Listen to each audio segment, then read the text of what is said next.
Hello everyone, welcome you all to Parcham classes. I am Janvi and I take burning issue section. हमारी classes weekly Tuesday और Friday को schedule रहती हैं. Previous classes को देखने के लिए आप हमारे चैनल पे बनी हुई बर्निंग इशू की प्लेलिस्ट पे जा सकते हो. आज हम डिस्कस करने वाले हैं बिहार कास्ट सर्वे. पिछले 2 सालों से इस सर्वे को लेकर काफी आप देखोगे कि पूरे नेशन वाइड जो है चर्चा है.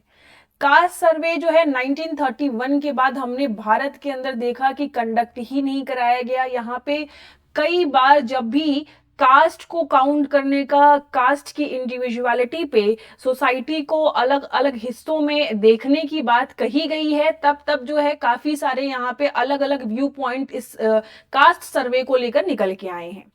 देखिए, ये पूरी की पूरी जो यहाँ पे ये सर्वे है, ये आने वाले 2024 का जो जनरल इलेक्शन है उससे पहले भारत के पॉलिटिकल लैंडस्केप को बहुत ज्यादा असर करेगा. क्या है इस सर्वे में, भारत के अंदर कास्ट सर्वे को लेकर क्या आपकी विचारधारा है, इन सारी चीजों को हम डिस्कस करेंगे इस वीडियो में. बात करेंगे आर्टिकल 16, इंदिरा साहनी केस, मंडल कमीशन क्या कहता है और जस्टिस के.एस. पुट्टास्वामी केस में यहाँ पे सुप्रीम कोर्ट के अंदर क्या जजमेंट पास की गई थी. इन सब मुद्दों पे चर्चा करेंगे. लेकिन उससे पहले हम लास्ट सेशन में पूछा हुआ क्वेश्चन डिस्कस कर लेते हैं. मैंने पूछा था इंटरनेशनल कोर्ट ऑफ जस्टिस का हेडक्वार्टर जो है वो कहाँ पे सिचुएटेड है.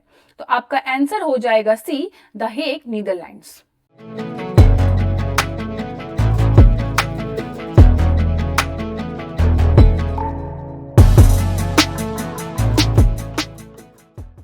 Now coming to our topic. यहाँ पे देखिए, गांधी जयंती यानी 2 अक्टूबर के दिन बिहार गवर्नमेंट ने अपनी कास्ट सर्वे को जो है रिलीज किया. अब इस सर्वे में जो है जितनी भी आप बिहार के अंदर जातियां हैं उनको जो है कैटेगराइज किया गया है कि कितना प्रतिशत किस कैटेगरी की जनसंख्या यहाँ पे देखने को मिली है बिहार के अंदर. दूसरी इंपॉर्टेंट बात जो इस सर्वे से रिलेटेड आई है कि बिहार सरकार ने जब ये सर्वे रिलीज किया उस समय ये बताया कि ये जो पूरा का पूरा सर्वे है इसके अंदर सिर्फ कंपाइल्ड डेटा है, कोई भी यहाँ पे एनालिटिक डेटा जो है नहीं दिया गया है इस सर्वे के अंदर. यानी कि जो भी इंफॉर्मेशन जो है डायरेक्टली आपकी लोगों से ली गई है उसे जस्ट एज इट इज एक कंपाइलेशन फॉर्म में डाल दिया गया है. उसकी कोई भी एनालिसिस, कोई भी एनालिटिक स्टडी नहीं की गई है. देखिए, सर्वे के अंदर पूरे के पूरे 17 सोशियो इकोनॉमिक इंडिकेटर्स के ऊपर जो है जितनी भी पॉपुलेशन है बिहार की उनका सर्वे किया गया है. Almost 29 million registered house hold से यहाँ पे बातचीत की गई है सर्वे के दौरान. देखिए, सर्वे में 214 कास्ट जो हैं अलग अलग आपकी बिहार के अंदर हैं, तो 214 कास्ट का मेंशन किया गया है और हर एक कास्ट को यहाँ पे एक इंडिविजुअल कोड दिया गया है जिससे वो उस कास्ट को डिनोट करेंगे. साथ ही साथ आप देखोगे कि सर्वे के पहले की अगर हम बात करें तो यहाँ पे 12 करोड़ के आसपास जो है जनसंख्या बिहार की मानी गई है. सर्वे के पहले ये आंकड़ा जो है बदलेगा, हम देखेंगे उसे जब हम सर्वे के हाईलाइट्स पॉइंट को देखेंगे. तो यहाँ पर अभी जिनका सर्वे कराया जाना था उसमें 12 करोड़ की जनसंख्या थी यहाँ पे और 38 डिस्ट्रिक्ट्स के अंदर ये सर्वे कंडक्ट कराया गया है. साथ ही साथ देखिए, क्यों ये सर्वे कराने की बात आई, कि हमें क्यों इस सर्वे की आवश्यकता है. यहाँ पे देखिए, कैबिनेट जो आपकी है बिहार की, उसने जो है काफी पहले डिसीजन ले लिया था और इसके लिए 500 करोड़ का जो है बजट भी जो है आपका एलोकेट किया गया था इस पर्टिकुलर सर्वे के लिए. बिहार सरकार का ये कहना था कि इस सर्वे को कराने से हम लोगों की सोशियो इकोनॉमिक कंडीशंस को समझ पाएंगे, जिससे जो सरकारी स्कीम्स चल रही हैं और जो भी यहाँ पे फायदे दिए जाते हैं वो ज्यादा से ज्यादा लोगों तक पहुंच पाएंगे. क्योंकि देखिए, जब तक हमें सही आंकड़ा पता नहीं होगा किसी भी चीज का, अब हमारे पास कुछ कैटेगरी हैं जिसमें जनरल आती है, ओबीसी आती है, एससी है और एसटी है.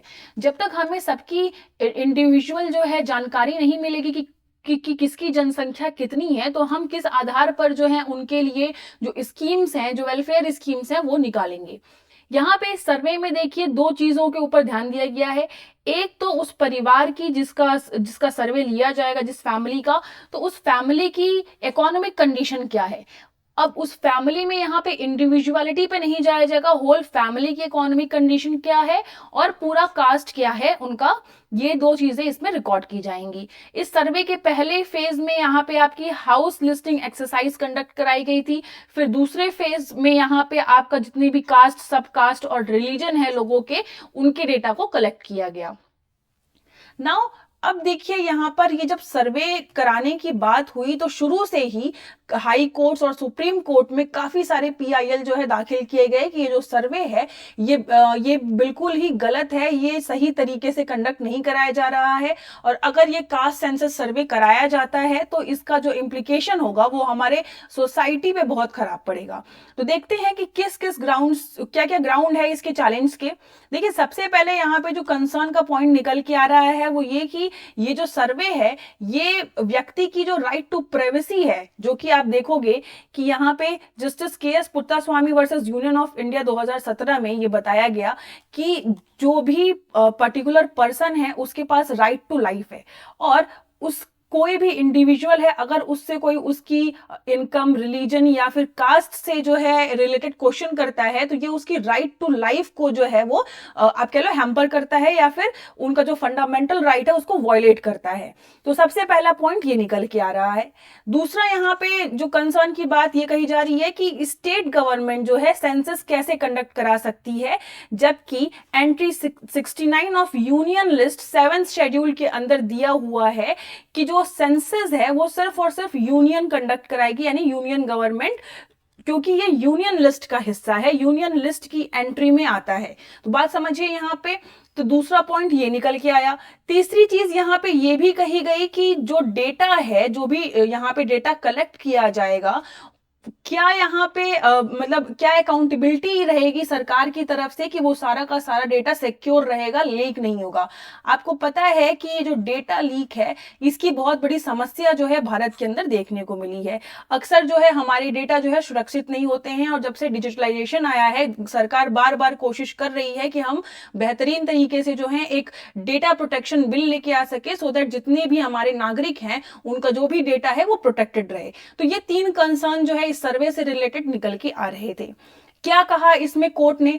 देखिए यहां पर कोर्ट ने भी ये कहा कि ठीक है, जो सर्वे है वो जरूरी है, क्योंकि सर्वे कराने से ही हमें पता चलेगा कि क्या वहां पे पॉपुलेशन है, और उसी आधार पर आर्टिकल 16 के अंदर जो दिया हुआ है कि हमें जितने भी यहाँ पे नागरिक हैं उनको इक्वल अपॉर्चुनिटी देनी है पब्लिक एम्प्लॉयमेंट के मैटर में, और साथ ही साथ एजुकेशन में। तो इन सारी चीजों को करने के लिए यहाँ पे हमें डेटा चाहिए ही चाहिए। और साथ ही साथ कोर्ट ने यह भी कहा कि आप देखोगे Indira Sahni versus union of India 1992 के समय में ये रूलिंग आई कोर्ट की तरफ से कि अगर आर्टिकल 16 को इम्प्लीमेंट करना है और उसके लिए हमें कोई भी स्टैटिक्स लेने की जरूरत पड़े तो यहाँ पर जो है इस तरीके का हम सर्वे करवा सकते हैं, क्योंकि ये जो है उन कास्ट की जो है भलाई के लिए होगा, जो बैकवर्ड क्लासेस हैं उनकी भलाई के लिए होगा।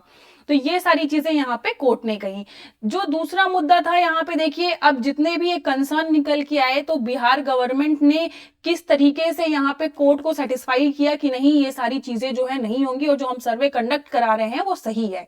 देखिए सबसे पहले तो यहाँ पे बिहार गवर्नमेंट की तरफ से एक एफिडेविट पेश किया गया जिसमें लिखा हुआ था कि सबसे पहला जो यहाँ पे सेफ्टी का मुद्दा, डेटा सेफ्टी का मुद्दा निकल के आ रहा है, तो उसके लिए यहाँ पर हम फुल प्रूफ मैकेनिज्म बनाएंगे ताकि कोई भी चांस ना रहे किसी भी तरीके का डेटा लीकेज का।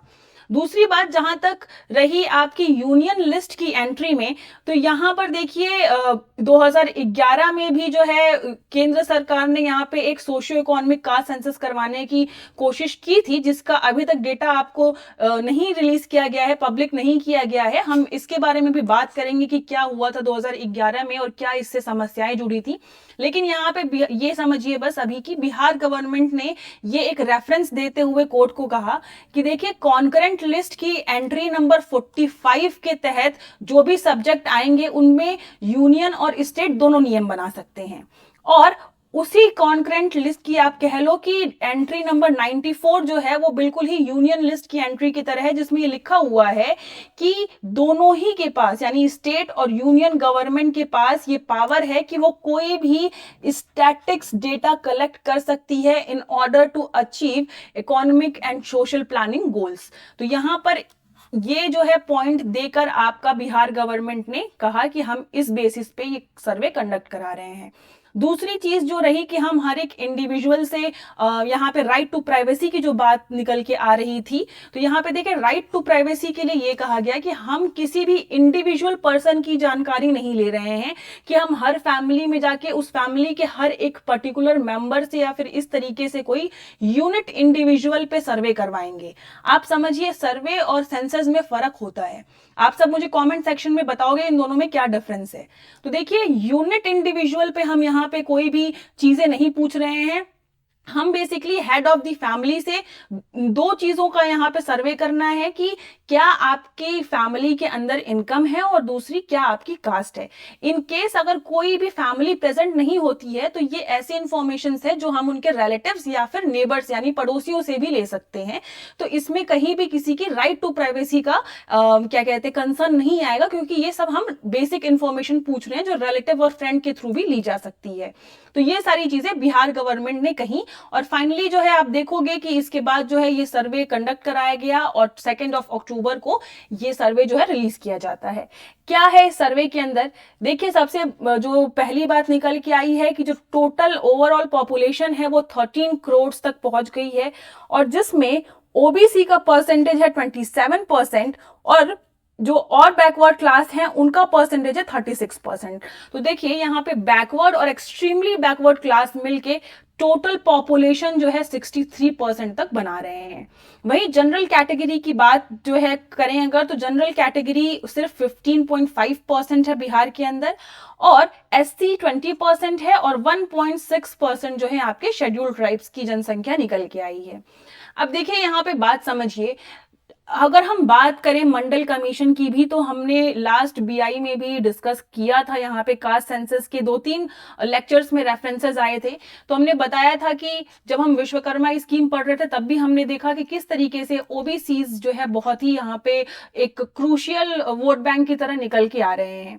तो आप समझिए यहाँ पे ओबीसी की जनसंख्या मंडल कमीशन ने भी कही थी कि ये जो है 52% पॉपुलेशन जो है पूरी इंडिया में इनकी है, सिर्फ अदर बैकवर्ड क्लासेस की। और उसी समय पर यहाँ पे इनके रिजर्वेशंस को भी लेके बात हुई थी कि इनका जो रिजर्वेशन है वो और ज्यादा होना चाहिए अगर इनकी पॉपुलेशन को देखें, क्योंकि ओबीसी के अंदर इतनी ज्यादा जनसंख्या है और इतना कम रिजर्वेशन है, इस कारण से जो एक्चुअल में जिनको रिजर्वेशन चाहिए उन्हें उसका लाभ नहीं मिल पा रहा है और बाकी जिनकी सोशियो इकोनॉमिक कंडीशन सही है वो बहुत सारी स्कीम्स का लाभ उठा के ले जा रहे हैं।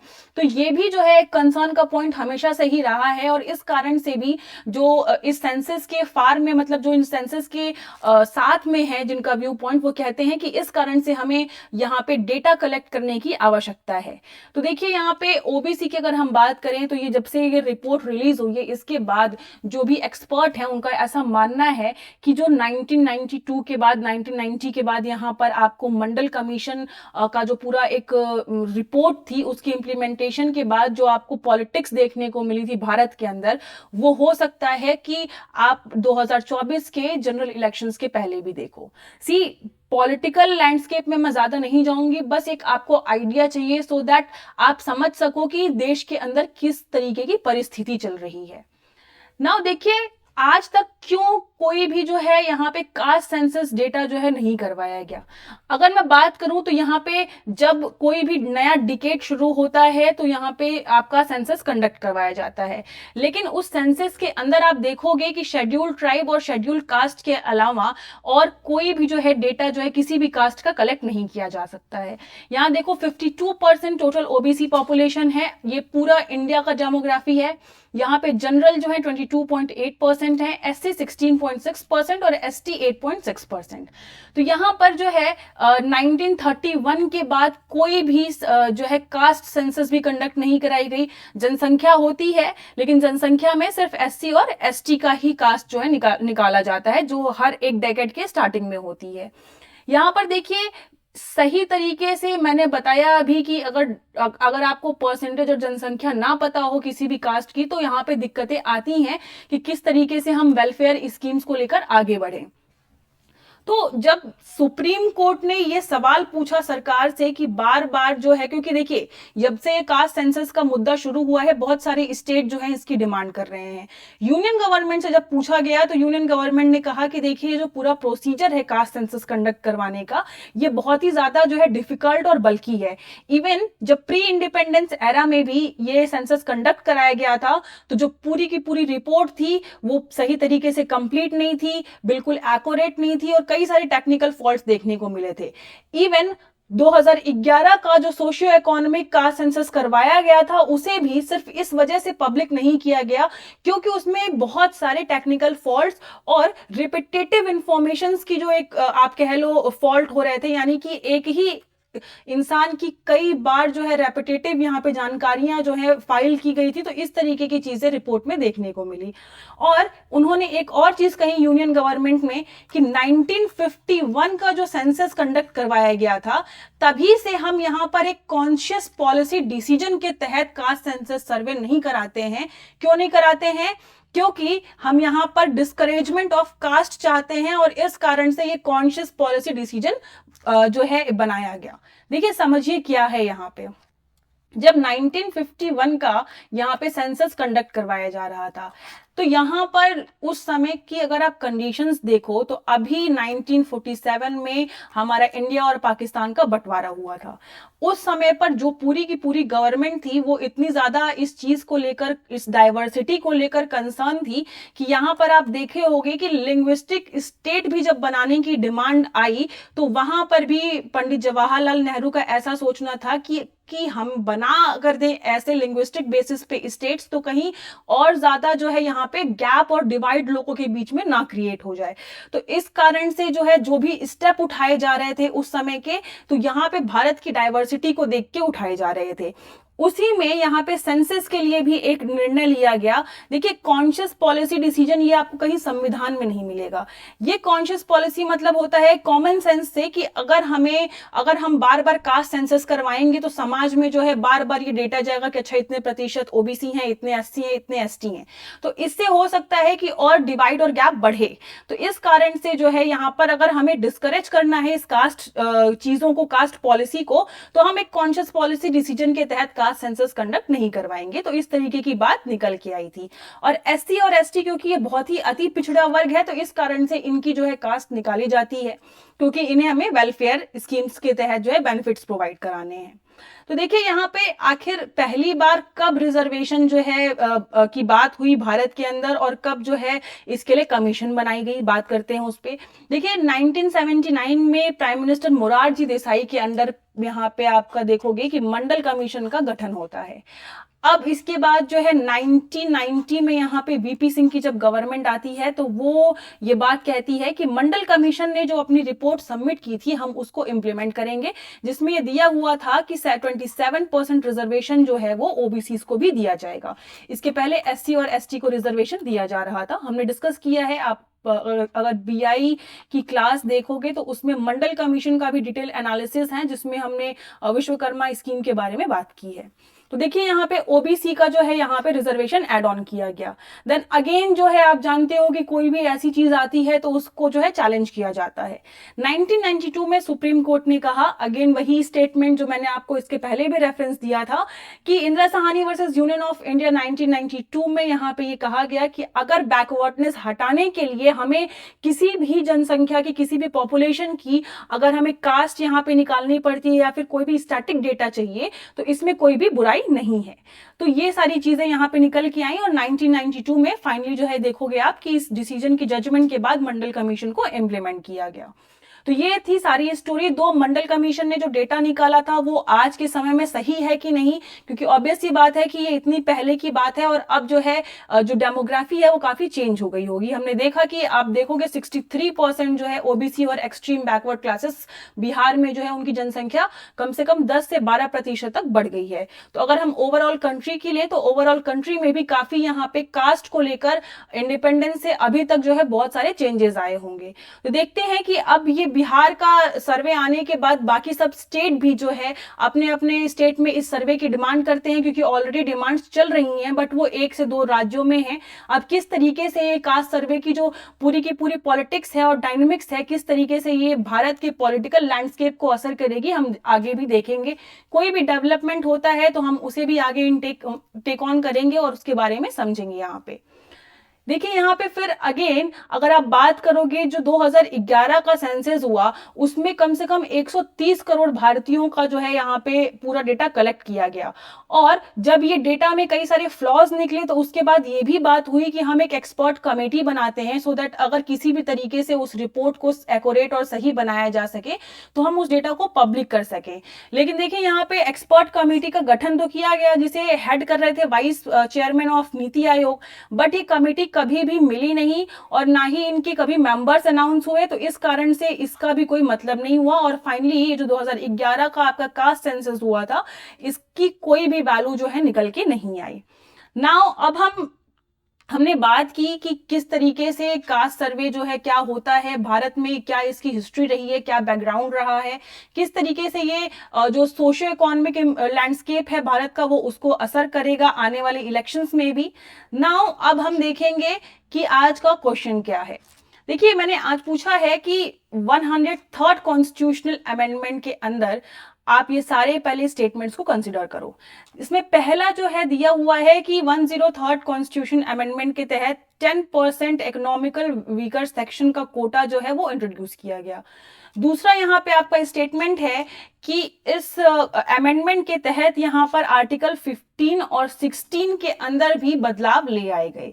अब इन दोनों स्टेटमेंट्स में से कौन कौन से दोनों स्टेटमेंट सही है, या सिर्फ पहला या सिर्फ दूसरा, आप सभी जो है इसका कमेंट सेक्शन में आंसर करोगे। साथ ही साथ आप मुझे एक और क्वेश्चन आंसर करोगे कि क्या आपको क्या लगता है कि भारत के और राज्यों में कास्ट सेंसस सर्वे कंडक्ट कराना चाहिए, और साथ ही साथ यूनियन गवर्नमेंट को क्या कास्ट सेंसस पूरे अक्रॉस द इंडिया कंडक्ट करवाना सही है या गलत है। अगर गलत है तो क्या इसके नुकसान हो सकते हैं, किस तरीके से जो है हम फिर अपनी वेलफेयर स्कीम्स को आगे लेके बढ़ेंगे अगर हमारे पास डेटा नहीं होगा तो।